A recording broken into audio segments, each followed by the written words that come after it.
You are listening to the Move the Dirt podcast.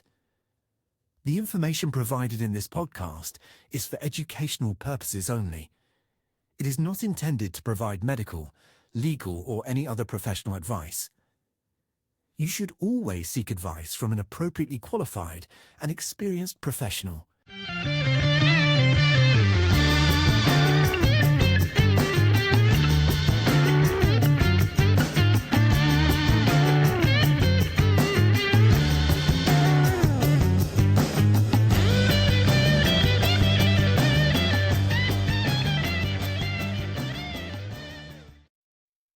Hello, everyone. Thank you very much for tuning in. Today, I have the pleasure of being joined by Alison Sauer. This is a conversation I've been very much looking forward to. We're going to move a little bit away from health today, and Alison has been very kind to offer to come and talk to us about home education. So, Alison, welcome. Thank you very much for joining me. It's a pleasure to see you. May I ask you just to take a moment to introduce yourself to the audience, who you are and what you do, please? Firstly, apologies for my appearance. I've had a migraine, so I'm looking a bit, as they say in Scotland, peely-wally this morning. But the brain's working, so we're all right. Fantastic. So my name's Alison Sauer. I have two children, aged 20 and almost 29, who I home educated. I was very, very much involved around the time of my son's birth in 1996 in natural birth and promoting good birth choices. And I was living in London at the time, and so I got really quite involved in the sort of campaign side of things and stuff like that. And as time went on, that kind of morphed very quickly into campaigning in home education. And the story is that in 1999, I went to a conference in Holloway in London, where there were the most amazing people like John Taylor Gatto and Roland Megan and loads of people that unfortunately all are now passed on, but they were massive in free range thinking about education apart from anything else. And the conference was on home education. Never thought about home educating before. Had thought about sending my son to international school because my husband was German. So we were already thinking along different lines. And of course, the thing about continental education is in most countries in Europe, they don't start school at 4. They start school at 6, 7 years old. There's a fantastic story that my in-laws tell about how they used to tell whether a child was old enough to go to school. And apparently, if they can reach their hand up and hold their ear with the opposite arm here, then they're old enough, because the ratio of the size of their head to the length of their arm means they have to be past that age. I mean, that's just an interesting fact. Every day's a learning day, and if you're a home educator, Absolutely. really press your buttons and you go, ooh, that's really interesting. So we went along those lines thinking things aren't right. Maybe we can do something better. And then I came across home education, and then I heard John Taylor Gatto speak, and he described the misery of my school education down to a T. And I recognised how miserable I had been and how that misery actually wasn't my fault. It was the fault of the system. And then we all went for lunch in the courtyard. We were in the Quaker Meeting House in Holloway, and there were children there from every different nation in Europe, just about. They didn't have a common language. Not all of them spoke English. My son was one of the youngest at 2. He was just 2 years old. And the oldest was probably 19, 20. Home educated children, inverted commas, obviously. Some genius had a tennis ball in their pocket. And they dropped it on the ground in this courtyard. And all of a sudden, all of these children, and I mean every single child, joined in with this kick around game, kicking the ball around. Every child got a turn. The big ones were nice to the little ones. The little ones had a ball. They had a brilliant time. Nobody was bullied. Nobody was pushing each other about. There was no stupid competitive behaviour for the sake of competitive behaviour. It was a revelation to me. And I just thought, this is actually what children are supposed to be like. Right. Yep. So it kind of cemented all these ideas in my head about, we're not giving children a really great childhood in this country. because of the education system. What can we do to change it? Blah, blah, blah. And so I was sold. I was absolutely sold on home education from that point forward. And because I'd already been a campaigner in maternity services, I naturally morphed into becoming a campaigner in home education. And I've actually been pretty much on the national scene ever since, Okay. so 26 years now and counting. Fantastic. Well, thank you very much for that. That's a fantastic introduction to who you are and what you do. May I start off with a very basic question? Now, the term home education might first appear self-explanatory, but when you and I had an initial chat, I used the term homeschooling, and you very quickly but very politely corrected me, uh, which was an immediate insight for me. So could you perhaps just spend a moment to tell us what home education is and why the term Okay. homeschooling shouldn't be used? Well, first of all, a bit of a caveat, because homeschooling is probably the most common term in the world that is used to describe this. And in fact, the European organisation that I'm secretary of Homeschooling Europe, and we call it Homeschooling Europe only because the European countries will recognise that term. But we use home education and homeschooling interchangeably whenever we communicate. We use the term home education, and there is no term that is perfect. Home-based learning, family education, there are all kinds of alternatives that describe aspects that might be better or not. But it's sort of the least misleading term we could come up with. It was in the early 1990s that the community coined this term for definite. And they said, we've got to call it home education because education doesn't have to look like school. And some of the best home education looks nothing like school. It's not didactic. You're not pouring your knowledge into a child. And we wanted to move away from that concept that people might have. So, for example, one of the things that you think of, you are going to teach your kids at home. Well, home education doesn't look like teaching your kids at home. You don't have to be a subject specialist, etc., etc. So moving away from the idea of school and schooling and towards the idea of education. I mean, if you ask an adult, what's the most recent thing you've learned and how did you learn it? It will not have been anything to do with somebody teaching them it, ever. And the lessons learned, the facts learned, the concepts learned, etc., the methods learned, that are learned by doing, experiencing, touching, tasting, feeling, engaging, communicating, etc., which are all aspects of proper holistic learning. They are the lessons learned that stick. They are the ones that stay with you, often for life. So you won't remember when your maths teacher taught you quadratic equations, Number one, because Absolutely you not. probably never used them ever again. And number two, because, quite frankly, it wasn't interesting. It wasn't relevant then. It was just a method. You just had to learn it by rote. You just did it to pass the exam, and then it just went out of Never your head used again. it again. Absolutely. Whereas your mother possibly teaching you how to bake a cake is a totally different experience. And it's totally different because it's immersive. It's immersive. It's done in a nurturing environment. It's done with kindness and love. And love has a massive part to play in home education. It's done with we don't talk enough about love. It's one of my bugbears. So it's done with love, and it's done in a nurturing environment. It's done in a kindly way. It's done in a personalised way because your mother will have known you. I'm assuming your mother taught you to bake a cake. I do apologise if she never did.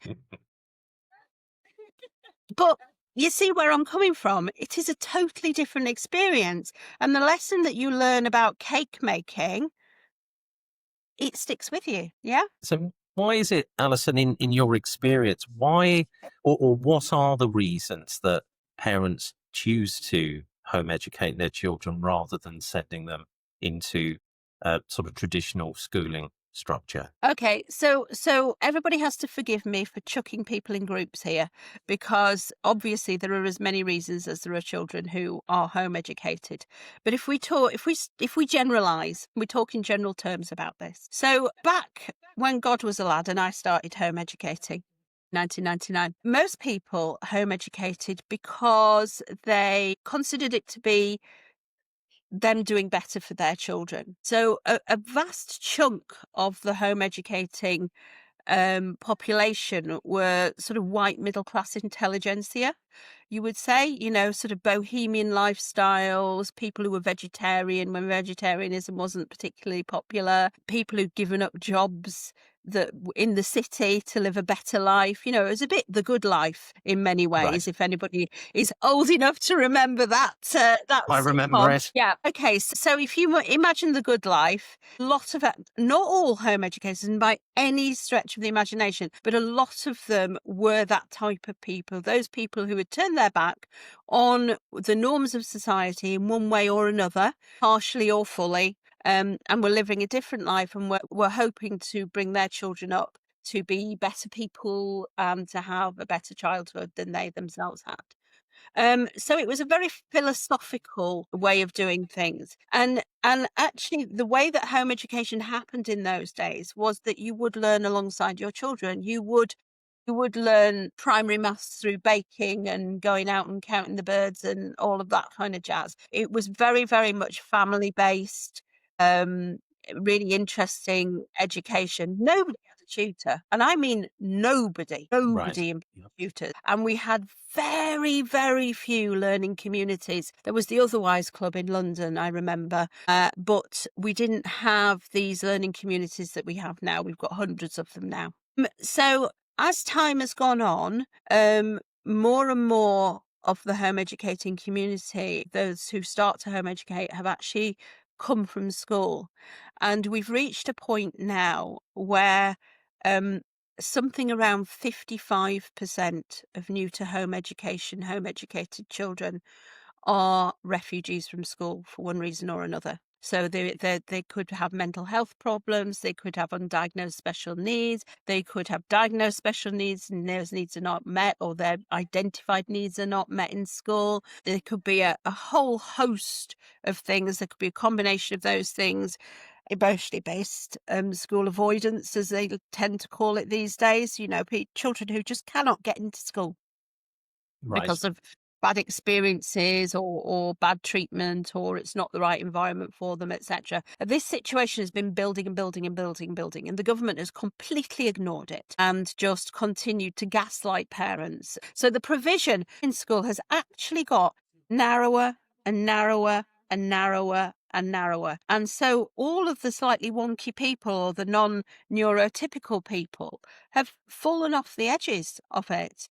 Right. And there are more and more of us now, and I say us because I am not neurotypical. There are more and more of us out there in the world, and it's about time the world recognised that this is just a new norm, and we have to make the school suitable for people who have different requirements to the standard sort of 50s model of education, which is what we're still following to a greater degree. Yes. Little caveat here. I do not blame teachers at all. I think teachers are doing an impossible job in an impossible situation, and the vast, vast majority of them are doing the best they possibly can. It is the system that is the problem. And a lot of the teachers who are friends of mine would love to impart education in a very different way, but are restricted by the system. Anyway, so back to the subject in hand. So a lot of the community now, they come into home education wholly unprepared. Me, I started when my son was 2. So of course, by the time my son got to compulsory school age in the January of the academic year in which he turned 5, I was already rocking and rolling. I knew what I was doing. We were in a rhythm. We'd made connections. We knew who the locals were, etc. This new cohort, they are thrust into this completely different life, and at the same time as them being thrust into it, they are traumatized, parents and children Yes. alike, from the experiences they have had. They're not even treading water sometimes, they're drowning, let alone swimming to get somewhere. And I feel horrifically sorry for those children and parents that see them all the time. So a different style of home education has grown up, because those parents are not necessarily confident in their ability to be able to do things, or are not ready because they're too traumatized to facilitate the education in the way that it has been done historically. And so we've ended up with quite a lot of tutoring going on. So Right. probably the vast majority of home educated children go to at least one tutoring or structured session a week, if not much more. I mean, I've seen children who basically have a full-time, almost like a school education, online and in person in tutoring groups. And then the other side is that we've had these amazing learning communities set up, and they were beginning to be set up in the previous time. So, for example, the Hebden Bridge Learning Community or the Garden in Bristol. Or there are loads of these communities, and they tend to be learning that's directed by the children in the main as well. So they might be a democratic education model, or they might be a sociocratic education model, which is very exciting. I'm not going to explain what that is. It's your homework to go and look at that because it's amazing. And he's formalised and state funded in the Netherlands, by the way, sociocratic education. Right. And, there are many, many different models of how these learning communities work. And most of them just seem to do an absolutely marvellous job. They really do. Alison, do we have any idea on numbers? Because I think, having followed a standard schooling approach to education myself, I'm now finding that I'm coming across more and more people that are home educating their children. So would I be right in assuming that numbers have risen quite drastically as compared to, say, 10 years ago?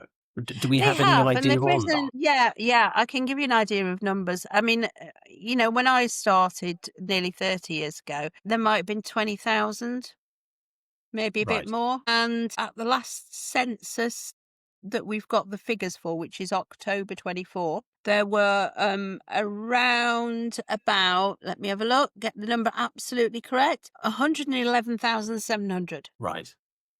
Okay. So So that's a significant increase. 111,700. It's yeah. So it's a 5 or 6-fold increase. Yeah. So Okay. and it is partially because people have discovered it, found out about it, but also, as we said, they're like rats leaving a sinking ship at the moment. These poor families who've just been let down by the system, the children who've been let down and indeed damaged quite often by the system. But, I mean, there's hope. There's hope. There's always hope. Let's change the system. Yes, absolutely. Well, I'm coming across lots of parents at the moment that are telling me that they've withdrawn their children from school because, well, certainly in lots of cases I'm being told about because of bullying. And yet we're told by the education system that they have all these anti-bullying initiatives. But when I'm speaking to the parents, they are saying the school are literally doing nothing. And my child is now traumatized. They won't socialize. So, that's quite concerning. It's very concerning that this is going on. But perhaps one of the biggest criticisms that I see from people who are not familiar with home education is saying, well, what if your son or your daughter wants to be an aeronautical engineer, or they want to be a heart surgeon? Or, I mean, that seems to be one of the greatest criticisms that I see. How would Okay. you respond to that? Well, I want to go back a bit and talk about bullying, if you don't mind, before we get No, on to please, that. please do. I'm extremely passionate about bullying. I was quite badly bullied for the time at school. I was vicar's daughter, so I was singled out as somebody who wasn't entitled to have any friends because I was seen to be posh. I wasn't posh. Right. I've got a northern accent. I don't know whether you've ever noticed. I do actually have a northern accent, but I was considered to be posh because I didn't have a specific accent from the area I was in, and honestly, it goes on and on and on.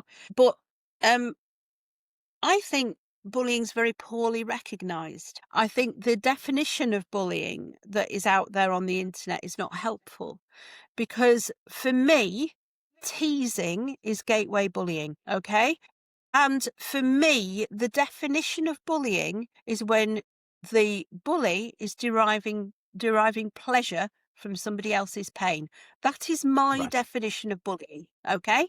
It doesn't have to be repeated. It can be a single incident, whatever it is. If you are deriving pleasure from somebody else's pain, you are bullying. You Right. are Yep. bullying by causing somebody else pain, whether that's discomfort over being told you're fat or you've got big boobs or, specky for whatever it is. This is bullying. It's not name call. We have to stop ignoring this stuff. And this stuff happens in primary playgrounds, right? And here's one of the words, and we come across this with a lot with children who have effectively been pushed out of school. Right. Resilience. Hate that word. Absolutely hate that word. It's so poorly used. Well, you'll just have to build your resilience. We're back to gaslighting again. No, go talk to the people who are causing the kids the pain and tell them to just stop it and start being nice to each other, much like the children I saw in Holloway that day when I was converted to home education. Teach the kids, encourage the kids, enable the kids to be like those children. Do not ignore the little irritations. If you've ever been on a Duke of Edinburgh walk or anything like that, one of the things that you get taught when you're doing your first aid and all the rest of it is if you feel a niggle in your shoe, deal with it straight away because it can grow into a big blister. Same thing with teasing and bullying. Yeah. Yes, absolutely. So I think we're not looking hard enough at the bullying that we are seeing around us all the time.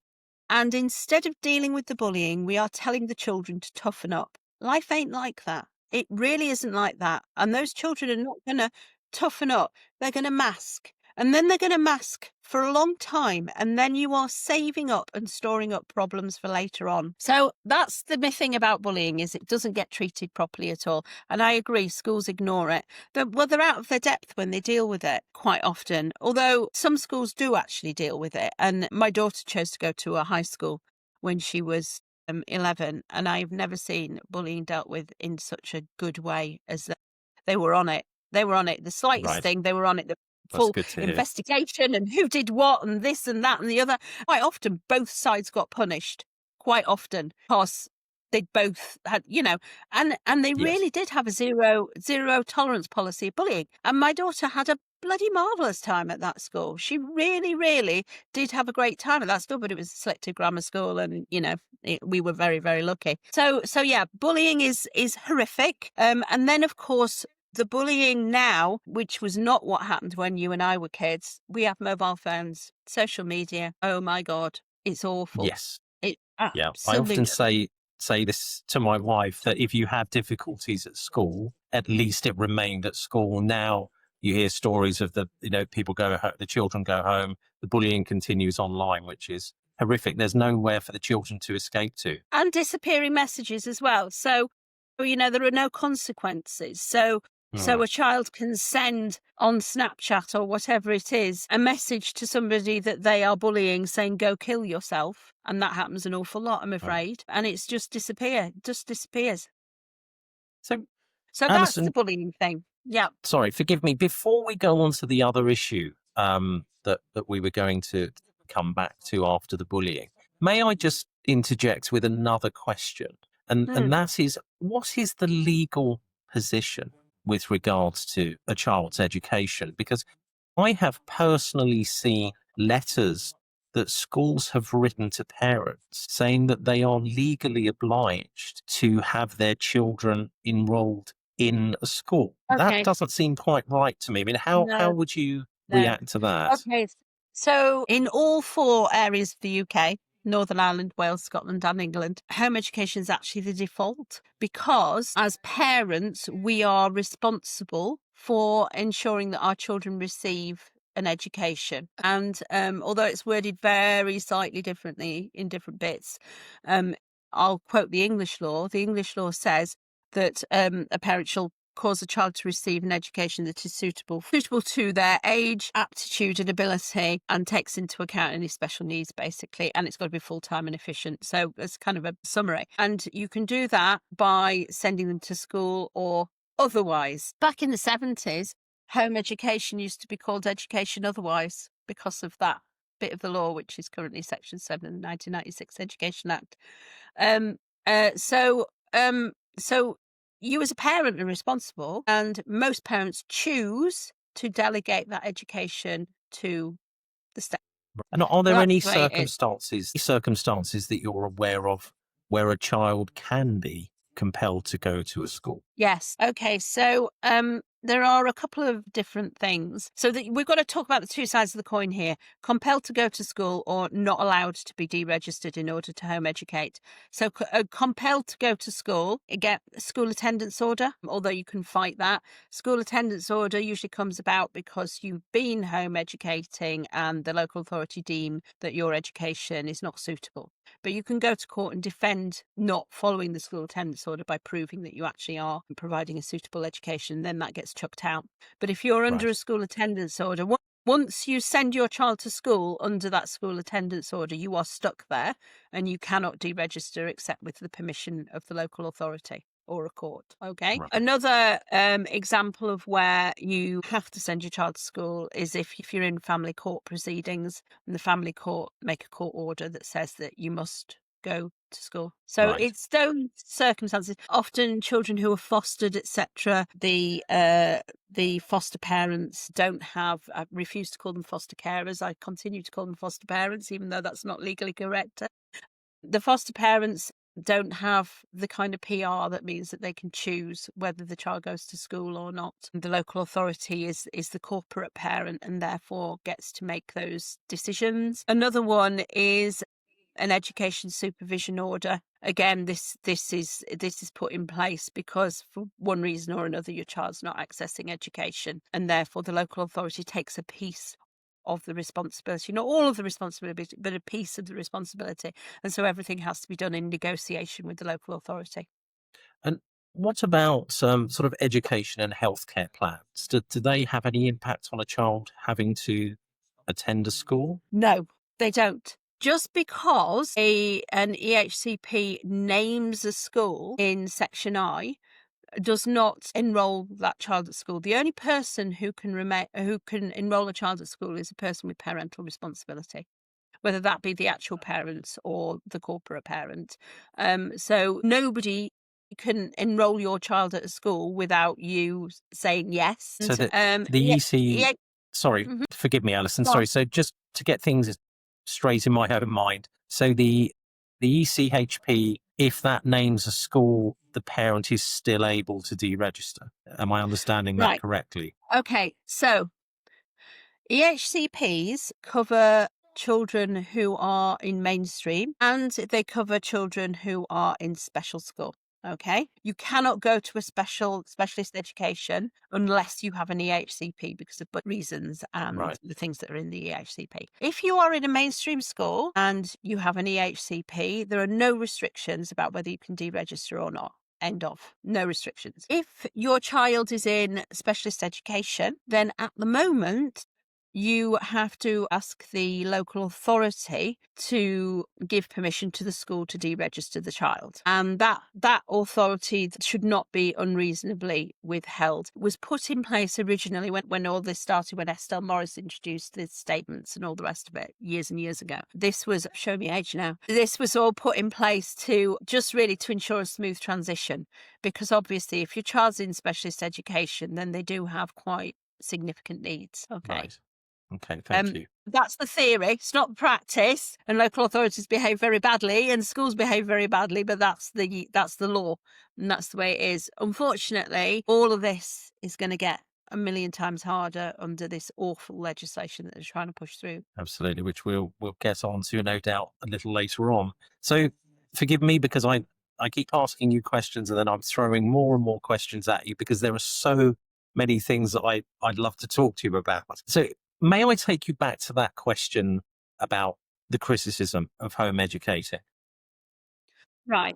Do you feel that it impacts future prospects? Perhaps a child that wants to enter, can I say, a traditional profession that requires a university and professional education. How would you respond to someone saying that a home educated child does not have the same opportunities? Rubbish. Oh, no. How to answer that one without a swear word? No, but in reality, certain professions have gateways to them. You can't become a medical doctor without going to medical school. You can only get to medical school if you convince medical school that you are capable of passing the medical degree. Okay. Yes. I don't actually know anyone who's got into medicine without A levels, but just because you're home educated doesn't mean you can't take A levels. And there are other ways of getting into university. I've not known anybody get into a medical degree. I've known them get into law degrees without A levels, but you will have to demonstrate that the education that you've got and your knowledge and your capabilities are top notch in order to go and get into a law degree, obviously. I mean, the simplest method is just to take the A levels, Yeah. and get on with it. I know those criticisms are usually thrust at people with 8-year-old children who are playing in the woods a lot. Okay. It always makes me laugh my socks off because they're looking at an 8-year-old and going, well, how's he ever going to get to be a doctor if he wants to be a doctor? And you're going, he's 8. Sorry, Alison, Fine. I lost you for a moment. I lost you at the point you started to talk about the criticism relating to 8-year-old children playing in the woods. Right. Okay. I'll go back to the beginning of that little segment then. Okay. Thank you. Yeah. So a lot of the time, this criticism is directed towards a family with a child who may be just 8 years old, and it just really makes me laugh because they're looking at an 8-year-old and going, "How are you going to get into medical school?" Well, how many 8-year-olds do you know who go, "I want to be a fireman," and then then they end up being a university lecturer or something. I mean, let's just not be stupid about this. So I knew a young man who shall not be named, and I'm really sorry I'm mentioning you yet again. But this young man is now a 30-something-year-old man who's a father of almost 3.5 children, and he spent most of his childhood jumping on trampolines, building tree houses, walking in the woods, playing with Lego, playing on the PlayStation. Nothing formal. He didn't do anything formal with his parents. His parents didn't sit down and say, right, we're going to do maths today. That did not happen. And then one day, after he'd been doing all of these wonderful things that wired his brain brilliantly, because we all know the importance of play, I don't know, it's like 80% of your brain has its synapses developed by the time you get to the age of 8 or something. It's extraordinary. Picking those numbers out of my head, but it's something like that. He'd got to the point where he decided what he wanted to do, and he wanted to do IT. He didn't just want to do IT, he wanted to do IT at Oxford. So he sat down and he thought about it, and he talked to his parents, he talked to some other people, and he figured out a pathway to get himself into Oxford, which did involve doing A levels. So he pretty much self-taught, got himself through his A levels, went to Oxford, got his degree from Oxford, and now works in the city doing IT. Well-paid job and all the rest of it. I know there was another young man I knew who was horrifically dyslexic. I met him in about 2001, when he was about 15. He'd had a really difficult time of it because reading and writing did not come well to him, but he had this brain that meant he could make anything out of anything. And so he went and informally apprenticed himself to a carpenter, Right. carpenter joiner chap, who taught him techniques that are better taught than experimented, etc. Yes. So he gave him all the extra tools he needed to. And now that young man, again, got a family, and he still has difficulty reading and writing because his dyslexia is off the charts. But because his education was personalised to him, that means that he could go and do something that meant that he's providing for his family. Now, if he'd been at school, he would have been labelled a failure. He's not a failure. Right. He's a magnificent success. And, why are we measuring success by attendance at university? That's just nonsense, utter nonsense. How many entrepreneurs do you know and people who are now multimillionaires who never went to university? Yes. My friend Yeah, Simon absolutely. Swift, for example. Simon never went to university. What a nonsense. University is not a measure of success. I've been to university twice and failed both times, by the way, because didn't realise I was neurospicy, didn't have the right things in place, whatever. But, university is not a measure of success. What is the measure of success? Well, in my mind, and those are the minds of a lot of people I know, it's, are you content? Do you have a roof over your head? Can you put food on the table and feed your family? You know, is your mental health good? Is your physical health good? You know, if you get to 35, 40 years old and you are self-sufficient in as much as you're not, I'm not talking about people who are disabled here and through no fault of their own end up on benefits.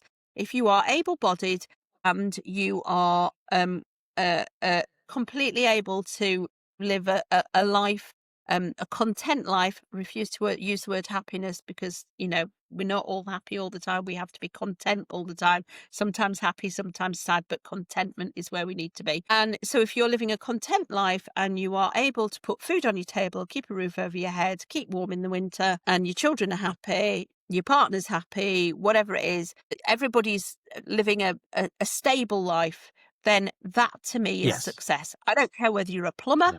I don't care whether you're a street cleaner, bin man, a university professor. I don't care. That's not success. Success No. is how you're living your life right now. Absolutely. And I think you made a very valid point when you talked about some of them incredibly successful people. I mean, you mentioned Simon. Even in the traditional structure of things, how could anyone say that Simon's not successful? And now he's fortunate enough to spend his life trying to help other people, which is, an amazing thing to do.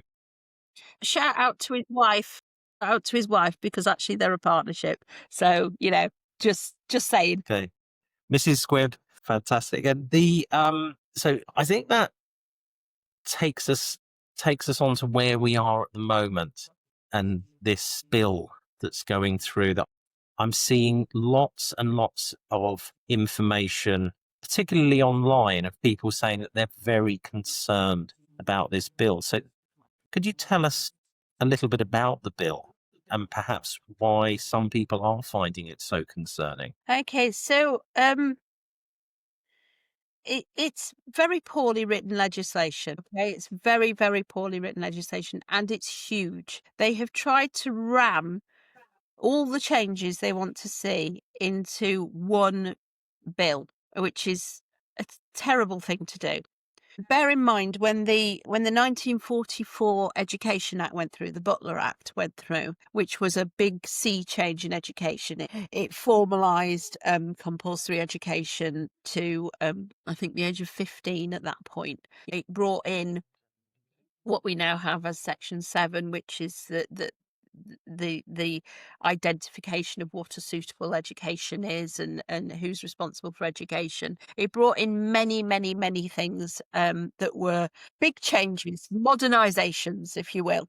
That bill took a long time to go through Parliament. It was a fraction of the size of this bill. It took a long time to go through Parliament because everybody was very responsible and they scrutinised it properly and they talked about it properly and all the rest of it. And you can read all of the stuff on Hansard. Hansard is the record of what goes on in Parliament. Okay, so you can actually read what people said and how they were talking about things. Very, very interesting. Good history lesson. Alison, sorry to interrupt you. Just for anyone that's not familiar with the bill we're referring to, can you give us the full title of the? Yes, absolutely, absolutely. So the bill that we are very concerned about is called the Children's Wellbeing and Schools Bill, and it introduces many, many, many things. So it's talking about social care reform. It is the legislation that's brought in breakfast clubs. It encompasses some of the childcare stuff changes there. It talks about stopping academies from opting out of the national curriculum. So it's enforcing the national curriculum in places where it's not been enforced historically. It makes lots of whole-scale changes to all sorts of. It's the thing that reduces the number of branded uniform items that are allowed to be prescribed by a school. You know, there are lots of tiny little nice-to-haves in it, all the little shiny things. The Department for Education has a £90 million social media budget to push this through. Can you imagine what £90 million could do if they gave it to schools? And Yeah. what's the rationale from the government? Why are they saying that this bill is needed? We'll have to have a bit of a history lesson because one of the issues about fighting something as complex as this is that the history of it's complex. And if you don't get a grip on at least some of the complexities, You're just going to be overfaced and not understand it. So they've had it in for home educators since before 2009, but 2009 is when what's commonly referred to as the Batman Review happened. So this was the independent review of home education commissioned by Ed Balls, who was then the Secretary of State for Education in the previous Labour government. And Mr. Badman, or Mr. Naughty, as he was regularly referred to by my daughter, who was 4 at the time, Mr. Badman was interviewing home educators and all the rest of it. He had access to around 2,000 home educating families. He ignored absolutely everything that they said and went and wrote his report anyway with his already decided on conclusions. His report was chucked out by the Education Committee as containing outright untruths. His defence of it, and when he was in front of the Education Committee, he spouted statistics that were actually not true. My friend Chloe actually confronted the DFE and him about his statistics and said he couldn't add up. She was 16 at the time. That was quite good. Knocks out the foundations of the review. It was horrific. But those rumblings have carried on. We need to scrutinise these home educators more. We need to control them more. We need to do this. And as the years have gone on, it's grown arms and legs. I think we've had 4 or 5 attempts at bringing in a schools bill since that one failed. The legislation that was based off of the Batman report failed. And it only failed because we had a change of government. Let's not beat about the bush here. It would have been pushed through. So the Conservatives were also very keen on bringing in some kind of control of not at first. They left us alone for about 10 years and then they started again. And certainly through COVID, we had the report from Rob Halfon, which I was bitterly disappointed in his actions because yet again he went on the Today programme on Radio 4, which I know a lot of you don't listen to Radio 4, but the Today programme is it. If you are a politician and you want to make an announcement, you do it on the Today programme, which is the morning programme on Radio 4. And he basically announced the results of his own inquiry before he'd even started the inquiry and said there was going to be a register of children not in school. And the main thrust, the big chunk of this bill that we are having a problem with, and we've had a problem with previous attempts, is this children not in school register. And it's not because it's a list of names. If it was just a list of names, we wouldn't like it, but we could probably live with it. It's not just a list of names. It's got arms and legs, honestly, all over the place. So the register's got to include both parents attached to your child's name, regardless, by the way, of whether your ex-partner may be in prison for being a sexual predator and things like that. So there's inherent dangers here. So we've got it's got to have both parents on there. They're also asking about gender and sex and all of those kinds of things, disabilities, protected characteristics, etc.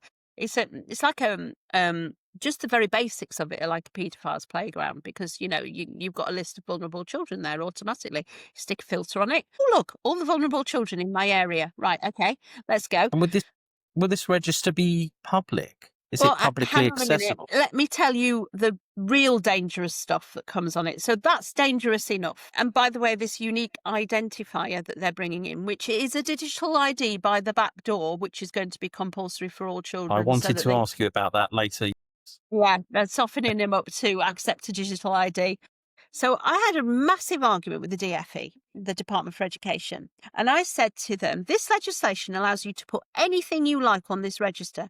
And they said, oh no, we're only allowed to ask parents X, Y and Z. I said, yes. And in the next clause of the bill, it says the local authority are allowed to attach any information they like from whatever source they like, so long as they think it's relevant. So you could have opinion on there. You could have prejudice on there. If we're talking about digital IDs and records and things like this could follow you for the rest of your life, this stuff. All right? So it's always been a tenet that you're allowed to make mistakes in childhood. Your record gets sealed when you reach the age of majority and you kind of get a fresh start, right? It's always been a principle. Well, for the last century, it's been a principle that would happen. A really, really important thing that's happened. this bypasses that sealing of the records. So if you imagine, let's say that you steal a car when you're 13, you might go to prison, or you might go and, I don't mean prison, but youth offending institution. You'd have a criminal record, regardless. You'd have a criminal record, right? Now that criminal record gets sealed when you reach majority. Fantastic, absolutely brilliant. However, all the records, like the fact you've had compulsory social services involved with you, that, there might have been a child protection plan when you got out of incarceration, all of that will follow you. So de facto, everybody will know you've got a criminal record, right? So that's Right. another thing. So another thing was that somebody did a calculation on how many people would have access to the record. So what they're saying is this isn't a shared common database like their previous attempt, which was called Contact Point, which happened in the 2000s. It's not a shared database, but that's not how databases work anymore. The way databases work now is that they are linked. Yeah? You've got like pathways to different databases. So Right. the unique identifying number unlocks your access to other databases so that they can be linked. In the past, for information sharing, there was a bar that had to be reached. And that bar was that the child was currently experiencing serious harm or was at risk of serious harm. That is not the bar now. They have lowered the bar down to the very floor, and the bar for sharing information, getting access to other databases, etc., is now going to be the child's best interest. Who decides what the Right. child's best interest is? Some pen pusher at the local authority is the answer to that one. The result of this, the calculation is that up to 1,000 people could have access to your child's records. Wow. That's frightening. It's dangerous. It's outright dangerous. We're joining these databases up together. We are giving people a pass key to go delving about in stuff they do not understand. The number of times I've been in child protection conferences, for example, where social workers have made medical decisions about children when they're not medically qualified. We're going to end up with even more of that. Busybody making So there's no- decisions outside of their professional expertise about children and destroying families and children. There's no safety mechanism where this best interest, that is the threshold. Not only that, there's no mechanism by which you can correct your child's record if it has incorrect information on it. And So they can this- put gossip up. They can put that Mrs. Jones, who's the home economics teacher at the school that your kid was at 3 years ago, said that sometimes he came in not having brushed his teeth.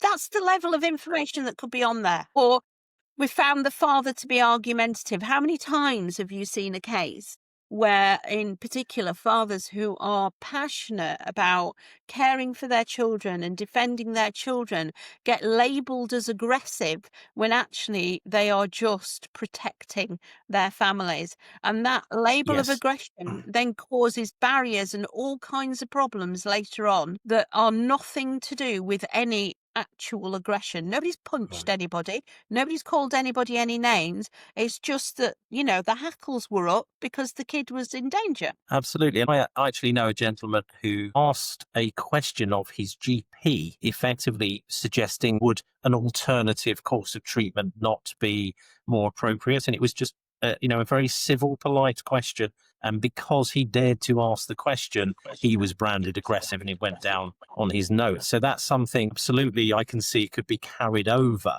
Yep. to something like this. So this bill, Alison, does it affect only home educated children? So it has No. impact on all children. It has impact on all children because what they're doing is they're using the home educated children and, in addition, some more vulnerable children as a gateway to they're sticking a wedge in the door, basically. They're wedging the door open a crack so that they can flood it full of other things that affect all children. So the digital ID stuff, the database stuff. At the moment, it's going to be a database of children not in school. Now, can I just point out that children not in school, this children not in school register is not what it says on the tin.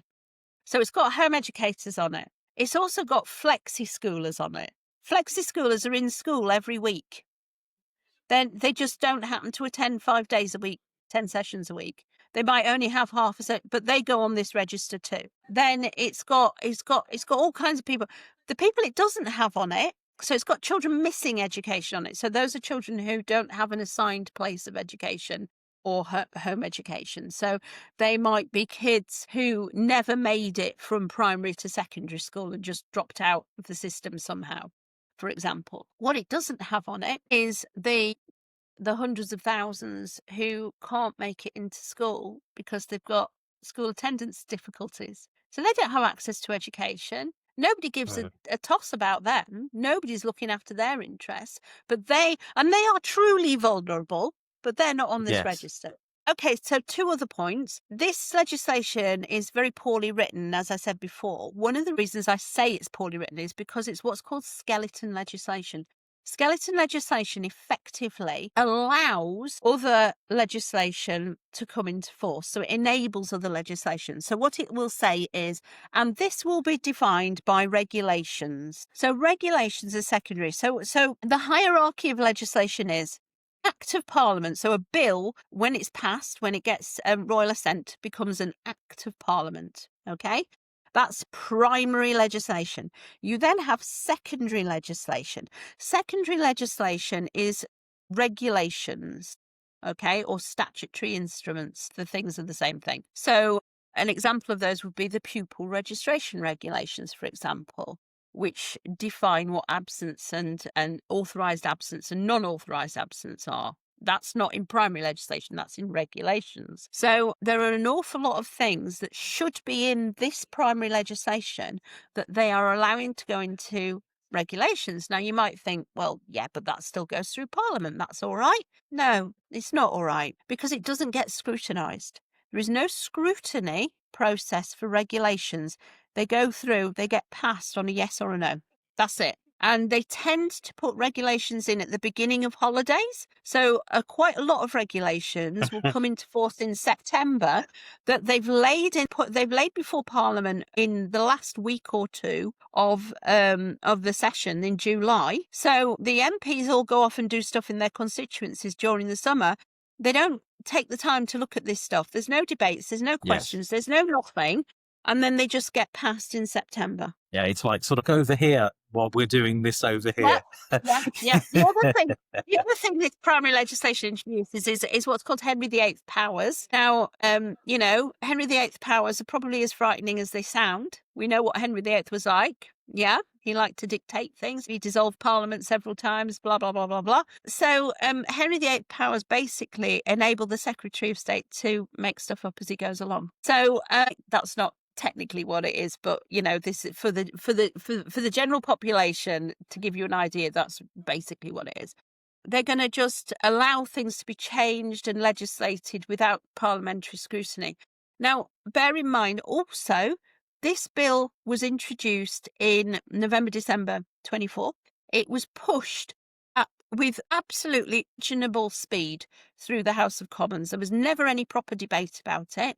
And because it's so big, MPs didn't have chance to get a grip on it. It took me months to get a grip on it. And they didn't have a chance to get a grip on it before it had to go to the vote, etc., etc. Also, remember, we have a Parliament, I think, is just over 50% brand new MPs. People who are not career politicians, who have never sat in the Houses of Parliament before, never sat in the House of Commons before, don't know what they're doing yet, because it takes a good 5 years to figure out how to be an MP, I can tell you, because I have friends who are MPs, and I know how long it takes for them to get the hang of it. So it went through on the nod. So they've pushed it through. They are blinding us with all this nonsense about breakfast clubs and free childcare, that's only term time. So actually it doesn't have the effect that they say it's going to have. And it's putting out of business many, many childminders, by the way. And childminders are the next best to having your mum at home. Yeah. They are just flooding the social media with this 90 million quid they've got, with all this nonsense about, we've saved families £7,500 a year, or whatever it is. I can't remember what the figures are. It's all nonsense anyway. We're giving them a free nutritious breakfast. What? A packet? It's just vile. What stage is the bill now? at this point in Right. time? It's in the last little bit of its time in the House of Lords right now, and once it's finished in the House of Lords, it goes back to the Commons for the Commons to consider any amendments that the House of Lords have put into it, and then it enters this ping pong stage where it bounces back and forth between the two. What we do have that's very important, and if any of you have reached this point in this podcast and haven't fallen asleep, on the 1st of December there is a debate that we've managed to push through getting a petition through, a parliamentary petition that we got 166,000 signatures on. There is a parliamentary debate, I think it's in Westminster Hall, in the House of Parliament on the 1st of December at 4:30 p.m, which is after education questions in the House of Commons, which are at 2:30 p.m. the same day. So if you've got MPs who are remotely interested in education, hopefully they will be hanging around at that point. You need to go get into them now. Find out whatever it is in this bill that they might be upset with, even if it's nothing to do with home education or the register. Find something that your MP will be cheesed off about in this bill. Go talk to them about it. Go talk to them about how this bill will affect your family. Because remember this, the way to get legislation changed, thrown out, whatever it is you have to change minds. In order to change minds, you have to change hearts. In order to change hearts, you have to tell stories. If you don't tell stories about how it's going to affect you as a family, or how it's affected your neighbour's family, or how it would have affected you if your family had been of an age and it was brought in then, the MPs are not going, it's just all words, right? The stories are what start to pull the heartstrings. You pull the heartstrings, you start to get them to question what's going on. So for those people that are concerned about the bill, and I would suggest that anyone with children should be looking at this bill. Or grandchildren. Or grandchildren, indeed, yes. So would you say, as you just indicated, that your own MP is the place to start? Is there any other action, any groups where people can gather to discuss what's going on, or they can obtain information that you can Okay, recommend? so I'm sorry, it's on Facebook. On Facebook, there is a group called the Home Education Action Group, and there is a page called the Home Education Alliance, which I helped found. And every Sunday evening, we do a podcast. Every Sunday evening, we do a live video. Tells you everything that's happened this week and everything that's happening next week to do with fighting the bill. We also, and I'll give you the address of this so you can put it under the podcast. We also Yes. have a Substack. Now, for those of you who don't know what a Substack is, took me a bit to get my head around it. It's kind of a blog. Substack is a brand of blog, if you will, and everything we do goes on that Substack. And if you sign up to the Substack, then you will get an email giving you a compendium of everything that's happening once a week. And also all of the live videos appear on that Substack as well. So that's it's a central point. You don't have to be a member of anything to go and watch it. You don't have to sign up to Substack to go and look at it. You can go and look at it at any point. There'll be a video at the top of the most recent entry. And underneath the video are the links to absolutely everything that we talk about in the video and more. And we produce that every single week. So there's everything Wonderful. there. I'll link everything in the description to the podcast. That'd be great. Alison, One more thing. So we have a massive, and I mean massive, demo coming up on the 17th of January in London. We are marching from Russell Square to Parliament Square. We have a stage, we have PA equipment, this is the proper thing. This is a massive thing. We need as many people to be there as possible. And what we are asking is that if you cannot be there, this isn't about home education, this is against the bill. It's not about home education. Home education is part of it, but it's anybody who has an issue with any part of the bill. And what we are asking is anybody who cannot make it, we are asking them to donate. We've got a GoFundMe set up. We're asking them to donate. It is not free to put these things on. It is costing us in excess of £5,000 to put this demo on. We've got to pay for the PA. We've got to pay for the stage. We've got to pay for the licenses. We have to pay for the travel for some of the people who are speaking at it. And we've got some big names coming up. They will start to be announced from the 1st of December onwards. You'll see us announcing who's coming to speak. It is a big deal, and we need to make it a big deal. We need to make sure everybody possible turns up. Don't leave it to somebody else. Somebody else will not sort this mess out. We need numbers. We need numbers. If we don't turn up in numbers, the government are just going to look and go, well, there's not that many of you bothered, really, is there? We need the numbers. We need to make our voices heard. I grew up in the times of the poll tax riots and the poll tax marches. I went on poll tax marches.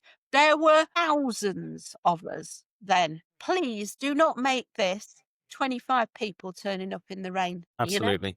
The one issue that I said we'd come back to, which you touched upon, was the digital ID. Now, I'm aware that lots of people are very concerned about digital ID and the ramifications. Now, it seems to me at the moment that it's at least arguable that certain parts of the population are being almost picked off. They've had the situation with company directors, veterans as well. And you mentioned obviously that what's going to happen if the bill goes through in its current format, that effectively the children will have a digital ID as well. So I'm assuming that there will be a mechanism where, a photograph of the child would appear alongside these records. That We don't the know. system's going. Bill, this is the problem. We know nothing because they have put nothing in the bill. No meat on the bone, so to Everything speak. is left to secondary legislation and guidance. So we'll let you know how that's going to work out in guidance. Not good enough.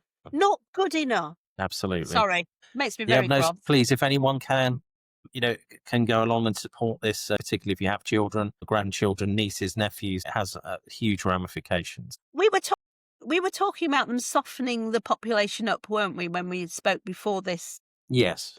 Podcast recording. And I was mentioning that you've alluded to them picking off various groups. Well, with the children, remember what they've done. Many schools, you need to use your thumbprint to get your dinner. Okay. Yes. They are softening these kids up. They haven't put the restrictions into social media that they should have done. So they've softened kids up to using smartphones and two-step verification for this, that, and the other. The digital ID is going to be attached to your NHS number. That's not infallible. I know people who've got more than one NHS number, so I'm not quite sure how that's going to work. But they are softening the kids up to accepting this as normal, so that when they reach their majority, they've already got their digital ID. Nobody gives us stuff anymore because it's a done deal. Absolutely. Alison, are there any other points of information? I appreciate it's a huge topic. Is there any other information perhaps we haven't covered today which you think might be helpful to mention? I don't think so. It's very difficult to overwhelm people right now. What I would say, going back to the beginning, if you do find yourself in a situation, whether through positive choice or negative choice, you are home educating, seek out your local community in person, not just online. Make sure you meet up with real people who home educate. You'll find their struggles are your struggles. They will be absolutely identical. A very good friend of mine who used to be chair of education, otherwise the biggest sport charity for home education at the time, Jill Fisher, she used to say that home education is a bit like a swan. You're swimming along and underneath the legs are going like crazy. Not only that, but it looks like that for long periods of time, and then it's interspersed with periods of absolute blind panic. I am testament to that. Because you are taking on what feels like a huge responsibility. It shouldn't, because it's part of the upbringing of your children. I mean, it's part of that panic. It's like when you give birth to your baby and you pick up your baby for the first time and you go, they're trusting me to keep this thing alive. It's a bit like that, but with education. So don't worry, everybody has the same struggles. It's fine. It's okay. Just go and talk to people about it. So find your local group in person, find your local group online, find some national support as well. Make sure that if you need legal advice, you go to the correct people. Don't go find some solicitor down the high street if you ever need legal advice, because they know absolutely nothing about home education. You need to go find an organisation like Education Otherwise or somebody like that who actually does have people working for them who have legal training.